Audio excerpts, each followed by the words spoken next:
오늘 우리에게 주실 하나님의 말씀은 에스라서 2장 1절에서 6절까지 보겠습니다. 에스라서 2장 1절에서 6절 말씀입니다. 하나님 말씀 함께 봉독하겠습니다. 옛적에 바벨론 왕 느부갓네살에게 사로잡혀 바벨론으로 갔던 자들의 자손들 중에서 노임을 받고 예루살렘과 유다 도로 돌아와서 각자의 성읍으로 돌아간 자 곧 스룹바벨과 예수아와 느헤미야와 스라야와 르알랴야와 모르드게와 빌산과 미스발과 비그웨와 르훔과 바나 등과 함께 나온 이스라엘 백성의 명수가 이러하니 바로스 자손이 2770명이요 스바다 자손이 372명이요 아라 자손이 775명이요 바핫모압 자손 곧 예수아와 요압 자손이 2812명이요 여기까지만 보겠습니다. 어머니의 사랑은 초월적 힘을 발휘할 때가 많이 있습니다. 인도네시아 로이마라고 하는 이름의 어머니 이야기입니다. 25살 된 토리스나라는 딸을 데리고 강에 나가서 물놀이를 하게 되었습니다.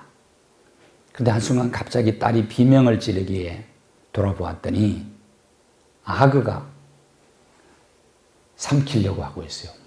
딸을 물고 삼키려고 하고 있었습니다. 응격결에 어머니는 달려가서 힘을 다해서 발로 아그의 배를 찼지만 꿈쩍도 하지 않았습니다. 지구상의 생물 중에서 턱의 힘이 가장 강한 동물이 아그라고 해요. 근데 25살 딸을 삼키려고 하는데 어머니가 갑자기 입을 벌려야 되겠다는 생각을 하고 손으로 아래 턱립과 위 턱립을 잡고 잡아당겼더니 물고 있던 딸을 아그가 놓아버렸다. 그래서 딸을 살렸어요. 훗날 기자회견을 하게 되었습니다. 어떻게 그와 같이 괴력을 발휘할 수가 있었습니까? 기자들의 질문에 그는 이렇게 얘기했습니다. 다른 생각은 나지 않았다. 아무 생각이 없었고 오직 딸을 구하려고 하는 그 생각뿐이었다 라고 대답을 했습니다. 어머니는 참 위대한 것 같아요. 상상을 초월하는 힘을 자식을 위해서는 발휘할 수 있는 분이 어머니입니다. 그래서 이 세상의 모든 어머니들은 위대하다 그렇게 볼 수가 있어요. 요즘 시골에 가봤더니 할아버지들은 별로 없고 할머니들만 오글오글 모여 계시더라고. 그래서 여자들이 훨씬 더 건강하게 오래 사는 것 같아요. 제가 그들을 볼 때마다 생각나는 게 있어요. 잡초와 같은 분들이다. 오랜 시간 참고 견디면서 모든 걸 다 이겨내신 분들이다. 잡초는 바람이 불면, 비바람이 치면 몸을 숙이고 뿌리를 땅속 깊이 내린다고 그래요. 그 생명력이 굉장히 강합니다. 아무리 밟아도 또다시 살아나는. 오히려 비와 바람과 눈으로부터 토양의 영양을 유실되는 것을 막아주고 다른 잡초들이 뿌리 호흡을 할 수 있도록 도와주는 역할을 하는 것이 잡초라고 그래요. 그래서 나라도 중요하지만은 가정을 세운 분들이 누구냐? 어머니들이 아닌가? 어버이들이 아닌가? 그런 생각을 합니다. 나라의 기초가 가정 아니겠어요? 그 다 어머니들의 희생이 있었기 때문에 오늘 여기까지 온 거거든요. 그래서 성경은 뭐라고 얘기합니까? 잠언 16장 31절에 백바른 영화의 면류관이다. 모든 어머니들은, 모든 노인들은 하나님이 주신 면류관을 하나씩 쓰고 있는 거죠. 쓰고 있는. 그래서 다시 한번 우리 어버이들에게 참 감사할 줄 알아야 되겠어요. 국가적으로 참 감사할 수 있어야 돼요. 이 어머니의 힘이 너무 큰 겁니다. 개척자 정신을 프론티어 정신이라고 얘기를 하죠. 요즘은 벤처 정신이라고도 말하는데 무슨 뜻입니까? 현상 유지를 거부하고 미래를 향하여 전진하는 정신, 이게 바로 프론티어 정신입니다. 뉴 프론티어라고도 얘기하는데, 청교도들이 미국 동부 지역에 안착하는 것으로 만족하지 않고 서부를 개척하지 않습니까? 이게 프론티어 정신이라고. 고레스가 칙령을 내려서 이제 이스라엘 백성들에게 해방 명령을 내립니다. 그리고 돌아가서 성전을 재건하라고 명령을 하게 되죠. 생각해 보십시오. 70년 동안 페르시아에서 삶의 터전을 닦아놓은 사람들인데 그걸 그만두고 돌아간다는 것은 결코 쉬운 일이 아니에요. 그런데 오늘 그들이 돌아와서 조국을 세우고 성전도 다시 재건을 하게 됩니다. 자, 이 일에 어떤 사람들이 희생을 했느냐 하는 거예요. 이 일에 바로 개척자들이죠. 이들을 개척자로 부를 수가 있어요. 조국 재건에 헌신한 사람들이 어떤 사람들인가? 2장 1절을 한번 보십시오. 돌아온 자라고 표현을 하는데요. 돌아온 자. 이 사람들이 바로 개척자들이다. 2장에 조국 재건에 몇 명이 헌신했는가? 이 에스라 2장에 숫자가 다 기록이 되어 있습니다. 이름은 기록되지 않았어요. 누구의 자손이 몇 명 쭉 이렇게 기록이 되는데 어쩌면 에스라 2장도 굉장히 따분하게 느끼는 장일 수가 있습니다. 그러나 우리가 조금 더 깊이 들여다보면 여기에 무명의 개척자들이라면 이 사람들이 이들이 한 일이 굉장히 큰 일을 한 겁니다. 나라를 세웠어요. 자, 이런 개척자들의 헌신이 있었기 때문에 나라도 세워지고 교회도 세워지고 하나님의 나라도 건설되고 확장되고 그러는 것입니다. 우리나라가 오늘 여기 있기까지 많은 개척자의 헌신이 있었어요. 고려 말에 이색이라고 하는 충신이 있었습니다. 그가 쓴 시가 있어요. 백설이 잦아진 고래 구름이 멀래라. 반가운 매화는 어디에 피었는고 석양에 홀로 서서 갈 길 몰라 하노라. 갈 곳 몰라 하노라. 중학교 때 외웠는지 고등학교 때 외웠는지 기억이 잘 안 나는데 어쨌든 학창시절에 외운 시조예요. 시조. 예. 고려 말에 정말 나라가 기울어질 때 그때 나라를 걱정하면서 쓴 시예요. 눈이 녹아 없어진 골짜기에 험한 구름이 머물고 있구나. 반가운 매화 어느 곳에 피었는가? 이런 봄에 피는 반가운 매화는 어디에 있는가? 서강에 홀로 서서 나는 갈 길을 몰라 한다. 여기 구름은요, 간신배들을 얘기합니다. 간신 무리들을 얘기하는 거예요. 반가운 매화, 우국, 충신들을 얘기하는, 나라를 걱정하는 충성스러운 신하들은 그들이 지금 어디에 있는가 이 말이죠. 석양 나라의 운명이 기울어져 가는 그때에 나는 갈 길을 몰라. 신흥 사대부가 일어났습니다. 고려 말에. 그때 급진파가 있고 그 다음에 보수파가 있었어요. 급진파는 나라 바뀌면 어떠냐. 그래 나라를 바꾸려고 했고 보수파들은 나라를 그대로 지키자. 신흥 사대부의 정신적 지주 역할을 했던 사람이 이색이라는 사람입니다. 이색. 뭐 도산 이 월남 이상재 선생의 뭐 17대조 할아버지라고 하는가 뭐 그래요. 그런데 이분이 정말 나라 걱정을 하는 거예요. 응? 이런 충신들이 있었던 거예요. 충신들이 우리나라에. 조선 왕조가 벼슬을 주는데도 끝까지 사형을 하고요. 나라를 지키려고 했던 사람입니다. 석양에 홀로 서서 나이가 많으면 별 도리가 없지요. 갈 곳 몰라 하노라. 그런데 사실 우리 대한민국은 큰 사명이 있습니다. 앞으로 세계 속에 동방의 등불이라고까지 얘기했잖아요. 타고르가. 근데 이 사명이 우리에게 분명히 있어요. 우리는 갈 곳이 있단 말이에요. 사명이 있어요. 지금 세계 모든 민족이 대한민국을 바라보고 있습니다. 지금 세계인들이 한국을 바라볼 때 한국 사람 얼마나 좋을까? 그러고 있어요. 코로나19를 대처해 나가는 걸 보면서 대한민국을 세계인이 우러러보고 있는 거예요. 대영 제국의 영광이 여러분 다 사라졌잖아요. 그러나 대한민국은 희망이 있습니다. 앞으로 할 일이 너무너무 많은 거예요. 오늘 시인은요, 갈 곳 몰라 하노라 그랬어요. 갈 곳. 그러니까 우리는 갈 곳이 있어요. 길이 분명합니다. 감당해야 될 사명이 있어요. 옛날에 서울대를 졸업을 한 지성인 가수가 하나 있었습니다.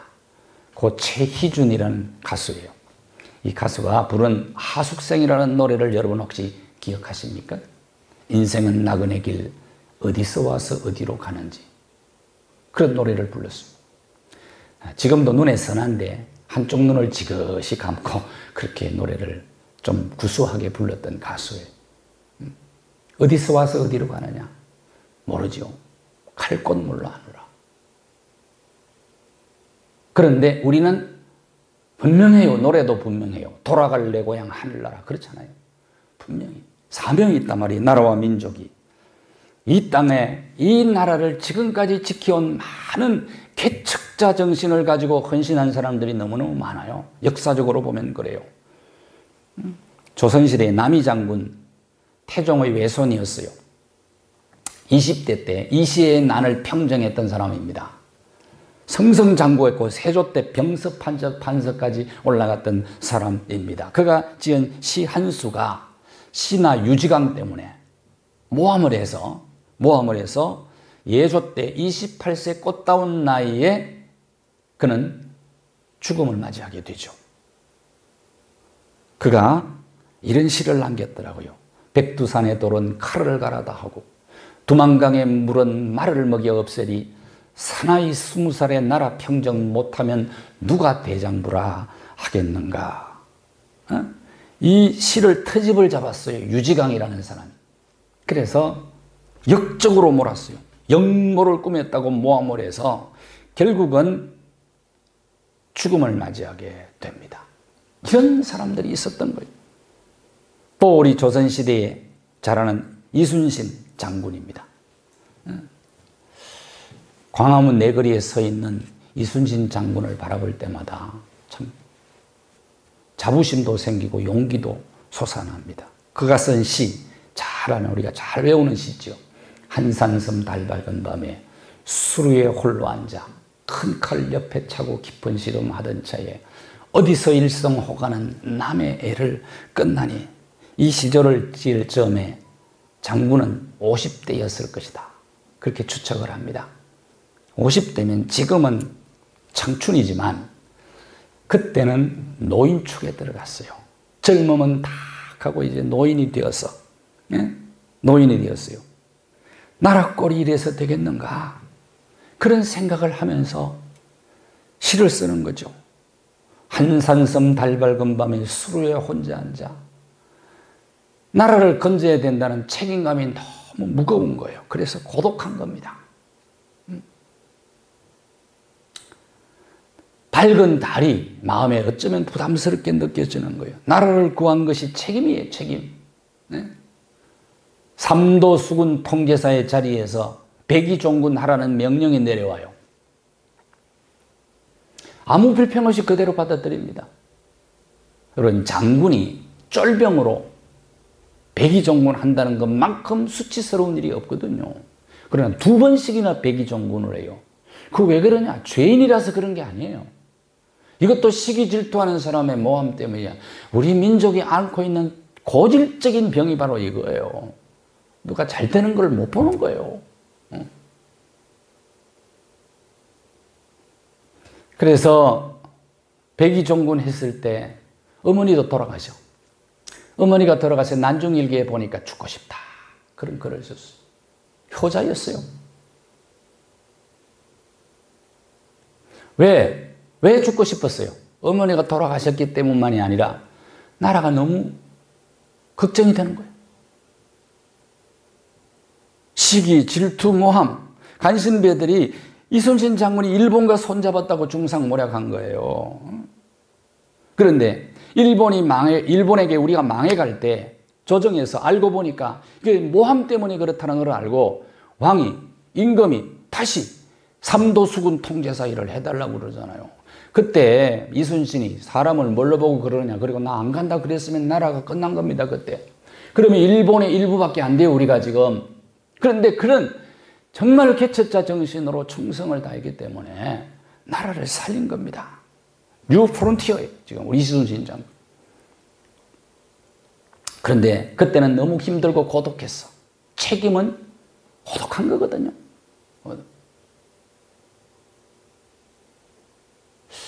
지금도 저는 강화문 내거리를 지날 때마다 칼을 짚고 서 있는 그 장군을 볼 때마다 그런 생각을 해요. 저 어른이 아니었다면 이 나라는, 대한민국은 없는데, 그런 생각을 하는 겁니다. 그리고 혼자 계속해서 또 광화문에 서 계시잖아요. 그러면서 이런 얘기를 하는 것 같아요. 꼭 그분이 이런 얘기를 하는 것 같아요. 왜 내 심정을 그리도 몰라주노? 왜 당신들 그렇게 싸우고만 있나? 나라를 위해서 목숨을 바쳐야지. 남긴 유명한 말이 있잖아요. 죽고자 하면 살고, 살고자 하면 죽는다. 이 개척자 정신을 우리가 좀 본받아야 되지 않겠어요, 오늘날 우리가. 그래야 나라를 살릴 것 아니겠어요?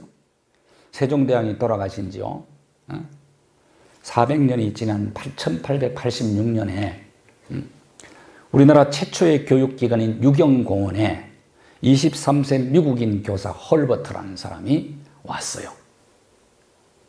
이분이 와가지고 얼마나 한글을 열심히 공부를 했는지 3년 만에 한글로 된 학습교재를 만들어냈어요.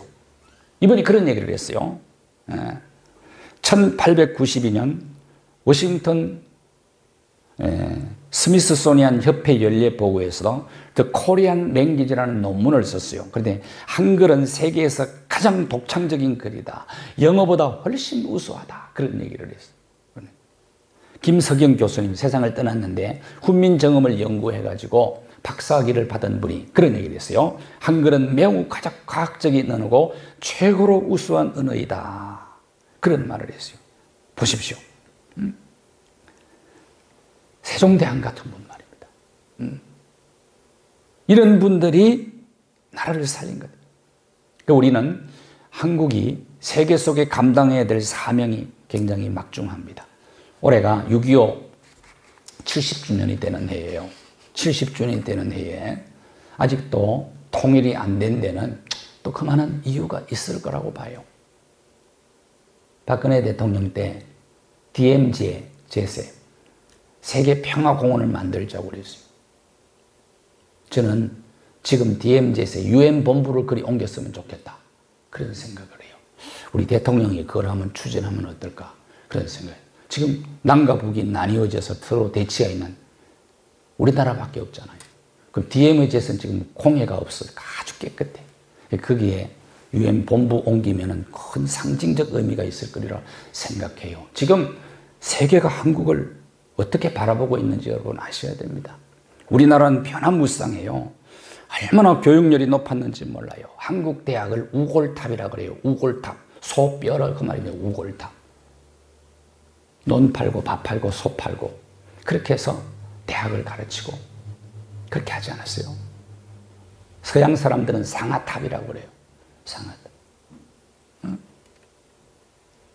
지금 세계에 한국 학자들이 다 흩어져 있습니다. 우수한 학자들이거든. 브라질 상파울로 거리에 가면 한국인의 옷거리가 있다고 그러더라고요. 옷거리. 원래 유대인들이 하던 거리인데 한국 사람들이 다 차지를 해버렸대. 유대인들이 감당을 못한답니다. 한국. 세계에서 모든 상권을 장악하고 있는 게 유대인인데 한국 사람한테는 안 된다고 그러더라고요. 이유가 있더라고. 한국 사람들은 밤늦게까지 해. 그래, 유대인들이 9시까지 하면 한국 사람 10시까지 해. 10시까지 하면 11시까지 해. 11시까지 했더니 12시까지 하다가 나중에 철야해버려야 철야. 그러니까 감당이 안 된다는 거예요. 자, 해외에 나가서는 잘해요, 우리가. 근데 좀 국내에서는 조금 문제가 있는 것 같아요, 지금. 보니까. 우리나라를 세워야 돼요. 안중근 의사 같은 사람들이 또 있었잖아요. 근총 환자로 차고. 저 만주로, 하얼빈으로 갔어요. 방아쇠를 당겼잖아요. 마지막에 재판받으면서 재판장을 향하여 이렇게 얘기합니다. 재판장, 사형보다 더 중한 형벌은 없어! 하고 크게 당당하게 죽었어요. 이런 한국인의 기상 우리가 존중해줘야 돼요. 오늘도 이런 나라를 위한 개척자 정신을 가진 사람들이 일어나야 될 때가 됐어요. 대한민국이죠. 뭘 위해서 우리가 헌신해야 되느냐? 또 하나님 나라입니다. 하나님 나라. 하나님 나라 건설과 확장을 위해서 헌신한 사람들이 있었어요. 성전을 재건하기 위해서 올라온 사람들의 이름이 나오는데요. 2장 2절을 한번 보십시오. 여기에 이름이 11명 나옵니다. 11명. 11명 나와요. 그런데 느헤미야 7장 7절에 보면 12명의 이름이 나와요. 이들이 하나님 나라를 확장 건설하기 위해서 헌신했던 사람들입니다. 성전 재건을 위하여 그들이 어떻게 했어요? 2장 68절과 69절을 한번 보십시오. 족장들이 일어나서 건축을 하는데 건축하려고 예물을 기쁘게 드렸다. 대가를 지불하면서 헌신한 사람들의 얘기가 나오죠. 제사장들이 옷을 몇 벌, 100벌 드리고 하나님 나라 건설을 위해서 대가를 지불해야 된다. 하나님의 나라의 꿈을 킹덤 드림이라고 얘기를 해요. 킹덤 드림. 꿈이 없어서 망하는 거예요, 사실은. 성경에도 나온 것처럼. 왜 망하느냐? 하나님의 백성들이 꿈이 없어 망하는 거예요. 꿈이 없으니까 무기력하게 사는 거예요. 무기력하게 살다가 하루에 37명씩 극단적 선택을 지금 하고 있습니다. 꿈이 중요해요. 가장 역사적으로 위대한 꿈을 꾸었던 분이 예수 그리스도이십니다. 예수님의 뒤를 이어서 제자들이 킹덤 드림, 하나님의 나라를 꿈꾸었고, 그리고 어거스틴, 그 다음에 바울, 어거스틴, 마틴 루터 같은 경우는 독일어로 성경을 독일어로 번역을 했고 종교개혁을 목숨을 걸고 단행했고, 칼뱅 같은 학자는 장로교의 창시자 아닙니까? 그는 프랑스어로 성경을 번역을 하고 성경적 원리에 입각한 제네바를 그런 도시 모델로 만들어 버렸어요. 이런 개척 정신을 가진 자, 그룬트비를 여러분 아시죠? 목사님이세요. 하나님의 나라의 꿈이 덴마크의 중흥의 기초를 놓게 만들어서 덴마크의 국부라고 불리는 사람이 그룬트비 목사님이세요. 목사님. 영국의 빅토리아 여왕, 잔 웨슬레, 수많은 위대한 전도자들이 영국 땅에 있었습니다. 그때 영국이 해가 지지 않는 나라가 되었어요. 하나님의 나라의 기초, 하나님의 나라의 꿈을 꾸는 자들이 있었단 말이에요. 그들이. 미국을 보세요. 아브라함 링컨, 조나단 에드워드, 무디 같은 이런 분들. 그렇게 살았던 분이에요. 여러분, 지금 통일보다 시급한 문제는 하나님의 나라의 꿈을 우리 교회와 성도들이 꾸는 거예요. 민족의 복음화된 통일조국의 꿈을 우리가 꾸어야 됩니다. 시베리아 횡단철도, 베이징 관통열차, 남북 관통열차가 곧 아마 열릴 것입니다. 앞으로 열릴 거예요. 북한에 207개 군구가 있는데요. 207개. 거기에 복음이 전해질 날이 올 거예요. 에스겔 골짜기에 뼈들이 군대를 이루었던 것처럼 그 날이 반드시 오게 될 거예요. 북한에 무너진 교회들, 수천 개의 교회가 무너졌는데 북한이 열리면 한 1만 개의 교회가 세워지고요. 1만 개의 기독교 학교가 세워지고, 이런 꿈을 우리가 꿔야 되는 거예요. 우리 노예도요. 북한이 열리기만 하면 영천에 가서 교회를 지으려고 만반의 준비를 지금 하고 있습니다. 이런 하나님의 나라 복음화된 통일을 꿈꾸는 사람들이 돼. 다 평화 통일을 원해. 70%가 우리 국민의. 그런데 대가를 지불하려고 하는 사람이 별로 없다는 거예요. 헌신하지 않으면 안 됩니다. 통일을 꿈꿔야 돼. 자유와 인권과 정의와 평화가 보장된 나라. 특히 예배의 자유가 있고 마음껏 기도하고 마음껏 찬양하고 마음껏 선교할 수 있는 나라. 함께 동포들이 손에 손을 잡고 하나님 앞에 예배하는 그런 하나님의 나라의 꿈을 우리가 꿔야 되는 거예요. 하나님의 나라. 통일보다 중요한 것이 이 꿈입니다. 우리가. 미국 북쪽의 보스턴에서 남쪽으로 약 1시간쯤 내려가면 프리마우스라는 항구가 있어요.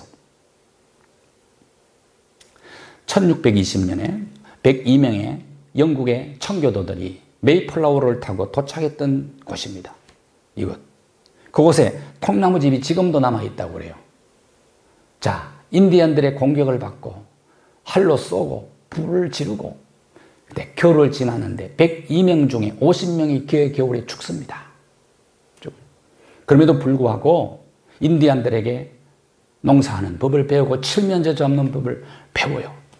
농사를 겨우 지어서 옥수수 몇 알을 넣고 하나님 앞에 감사 예배를 드렸던 청교도들이 미국을 이룬 거 아닙니까? 청교도를 미국 땅에 석유 캐기 위해서 간 게 아니에요. 다이아몬드, 황금을 캐기 위해서 간 것이 아닙니다. 하나님 자유롭게 예배하려고 영국에서 탈출한 거예요. 그런 예배자들 때문에 하나님이 그 땅에 복을 주시는 거예요. 미국이. 반대로 남미를 찾아간 사람들은 골드를 쫓아갔어요. 금을 쫓아갔단 말이에요. 그 어떻게 됐습니까? 오늘날 한번 보십시오. 하나님을 쫓아 예배의 자유를 위해서 쫓아갔던 그들은 하나님께서 물질의 복과 권세의 복을 주어서 미국이 세계를 지배하고 있습니다. 그런 남미는 여전히 가난합니다.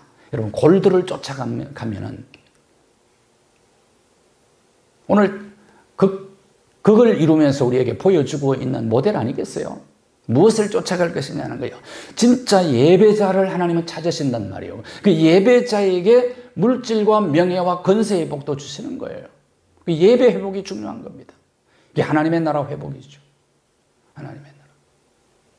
이 꿈을 꿔야 돼. 군산의 어느 빵집은 오전 10시에 빵이 나오는데 2시간 전부터 사람들이 줄을 서서 기다린다 그러더라고요. 군산에 많은 빵집들이 있을 텐데 왜 그렇게 했냐고. 어느 텔레비전 프로그램에 물었어요. 프로그램에서. 줄 서 있는 사람들에게 물었어요. 이렇게 길게 줄을 서서 빵을 사 먹습니까? 왜 이렇게 줄을 서 있습니까? 라고 물었더니 하는 말이 줄을 선 것 힘들기는 하지만 빵이 정말 맛있고 그만한 가치가 있습니다. 성수동에도 그런 빵집이 있더만 보니까요. 줄을 계속 서더라고 지나다니면서 보니까. 여러분 2시간을 기다려서 빵을 하나 사가는 예배를 우리가 그런 심정으로 드릴 수 있다면 이렇게 드릴 수만 있다면 하나님을 향한 예배를 사모하는 마음이 이렇게만 된다면 어떻겠어요? 사랑하는 연인들은 가서 기다리는 시간도 기쁘고 즐거워도 아닌 거예요. 왜냐하면 그 사람이 상대가 귀하기 때문에 사랑하기 때문에 사랑이 식어지고 권태기가 가면 5분만 늦으면 눈 돌아가죠. 욕하죠. 생텍쥐베리가 쓴 어린 왕자에 보면 아주 유명한 말이 나옵니다. 네가 오후 4시에 온다면 나는 3시부터 행복할 거야. 이런 건 좀 외워두세요. 네가 오후 4시에 온다면 나는 3시부터 행복할 거야. 우리가 이런 마음으로 예배를 기다릴 수 있다면 하나님이 얼마나 기뻐하실까요? 한국 교회가 지금 예배를 회복해야 돼요. 예배를 회복해야 하나님의 나라 확장, 하나님의 나라 건설이 이루어지는 거예요. 시편 42편 1절을 같이 읽겠습니다. 시작. 하나님이여 사슴이 시냇물을 찾기에 갈급한 같이 내 영혼이 주를 찾기에 갈급하나이다. 마지막으로 자 무너진 조국을 일으켜 세우고 무너진 예배를 회복하고 성전을 회복하는 데 필요한 것은 은사를 따라 헌신하는 사람들이 있었기 때문에 가능한 거예요. 그게 뭐냐? 70절을 한번 보세요. 그게 노래하는 자들과 문지기들이 나오죠. 노래하는 자들과 문지기들, 성전을 지키는 사람들, 그것도 은사고, 노래하는 자들, 특별히 노래하는 자들, 몇 명이 노래하는 자들이 있었습니까? 자, 41절 한번 보세요. 41절.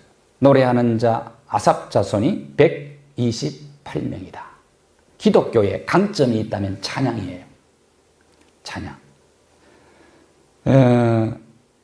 은사인 것 같아요. 찬양하는 것은 은사인 것 같아요. 악기를 연주하는 것도 어떻게 보면은 열심히 노력하면 어느 정도 할 수 있는 것 같은데, 노래를 하는 것은 약간 은사인 것 같아요. 노래는 은사가 좀 있어야 되는 것 같아요. 은사 따라 사용하면 됩니다. 저도 음악을 좀 좋아해요. 네. 하나님께서 그냥 주신 것 같아요. 주신 것 같고, 제가 이제 중학교 때 그 웅변을 좀 했어요. 웅변. 그 학교에서 내가 하고 싶어 한 건라기보다는 옛날에는 시켜서 한 거잖아요. 너 웅변대에 있으니까 우리 반 나가. 이렇게 해서 이제 그렇게 나갔는데, 그때 이제 국어 선생님이 원고를 써줬어요. 그때는. 첫 번째 나갈 때는 원고를 썼는데, 지금도 첫 문장이 기억이 납니다. 아놀드 토인비라는 영국의 역사, 중학생이 무슨 뜻인지도 모르고 아놀드 토인비로부터 시작을 했어요. 잘했을까요? 못했을까요? 웅변을 그때 내가 이제 상을 받고 초등학교 이렇게 다니면서 웅변 시범을 보인 적이 있어요. 그러니까 이렇게 가르치고 말하는 은사를 하나님께서 좀 주신 것 같기도 해. 네.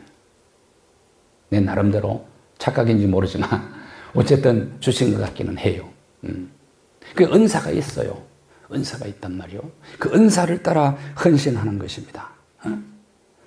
와인슈타인은 조국 이스라엘로부터 대통령직 제안을 받아요.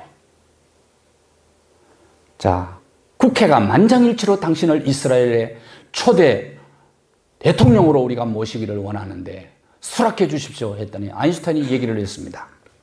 정중하게 거절을 하면서 이렇게 말합니다. 대통령 하겠다는 사람은 많습니다. 그런데 물리학을 가르칠 사람은 그리 많지 않습니다.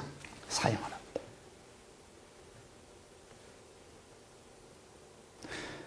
이스라엘 사람들의 영웅인 벤구리온, 갑자기 이스라엘 초대 수상직을 사임을 해요. 그때 기자들이 묻습니다. 사임한 이유가 뭡니까? 그는 간단하게 대답을 합니다. 나는 이제 기프처 땅콩밭으로 갑니다. 수상은 누구나 할 수 있어요. 그러나 땅콩 농사는 아무나 할 수 있는 게 아닙니다. 베드로전서 4장 10절 말씀이에요. 10절. 같이 읽을까요? 시작. 각각 은사를 받은 대로 하나님의 여러 가지 은혜를 맡은 선한 청지기 같이 서로 봉사하라. 받은 은사 따라 선한 청지기처럼 봉사해. 우리 모두가, 이 땅의 모든 하나님의 백성들이, 하나님의 나라의 비전이 그래서 이루어지는 거예요. 일제강점기에 음악에 남다른 재능을 보이던 이흥렬 씨라는 청년이 있었습니다. 일본으로 유학을 갔어요. 유학을 갔는데 작곡을 위해서 열심히 공부를 하는데 피아노가 없으면 음악 공부를 못한다는 사실을 알고 어머니에게 편지를 썼습니다. 어머니, 음악 공부를 하려고 왔는데 피아노가 없이는 못한다는 사실을 제가 알게 되었습니다. 그러나 피아노는 너무너무 비싸서 지금 나는 공부를 포기하고 공부를 그만두고 고국으로 돌아가겠습니다. 편지를 보냈어요. 아들의 편지를 받은 어머니는 그동안에 아들에게 아들 유학시키느라고 빚이 점점 늘어났어요. 빚을 안고 있었습니다. 아들의 편지를 받은 그 어머니는 이른 새벽 일찍 일어나서 황혼이 질 때까지 밤늦게까지 열심히 일을 합니다. 솔방울을 모았어요. 산에 이산저산 다 다니면서 솔방울을 모았어. 솔방울이요, 불을 지피는데 불쏘시개의 화력이 굉장히 좋아요. 그때 이걸 갖다 팔아. 그래서 얼마를 마련했느냐? 400원을 마련해요. 그때 당시 1930년대에 쌀 한 가마니 13원 할 때 400원을 마련해가지고 아들에게 보내서 피아노를 사가지고 공부를 하게 만듭니다. 자, 그런데 그가 공부하고 돌아와가지고 처음으로 작곡한 노래가 있어요. 이홍렬이 처음으로 작곡한 노래가 있어요. 문학 박사고 시인 양주동 씨가 쓴 시, 어머니의 은혜, 어머니의 마음입니다.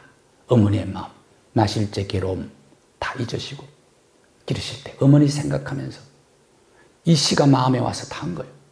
그래서 거기에 곡을 붙인 거예요. 이홍렬 씨가 쓴 작곡한 거. 어머니의 은혜. 어머니의 은혜 때문에 가정이 세워져요. 잡초 같으신 어머니들, 어머니들. 감사해야 되죠. 우리가 부모님께. 가정에 감사할 뿐 조국에도 감사해야 돼요. 조국이라는 단어가 굉장히 좋은데 요새 얘기하기가 좀 부담스럽기는 해요. 그렇지 않습니까?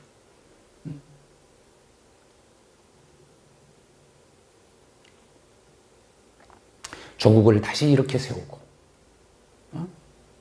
저 북녘 땅을 다시 이렇게 세워서 복음화된 통일 우리가 함께 꿈꾸면서 우리가 개척자 정신으로 헌신할 때 하나님의 나라의 위대한 비전은 우리를 통해서 이루어지게 될 것입니다. 감사합니다. 한국이 위기에 직면했다고들 합니다. 큰 어려움을 지금 또 겪고 있습니다. 하나님, 그렇습니다. 이 나라, 이 민족 앞으로 감당해야 될 사명이 너무나도 크고 또 너무나도 막중합니다. 주여, 이 나라의 민족이 다시 한번 일어나서 조국 대한민국을 다시 재건하고 하나님의 나라의 건설과 확장을 위하여 주의 백성들이 은사 따라 헌신함으로 하나님의 귀한 역사, 하나님의 나라의 꿈을 이루는 대한민국 되게 하여 주옵소서. 예수 그리스도의 이름으로 기도하옵나이다. 아멘.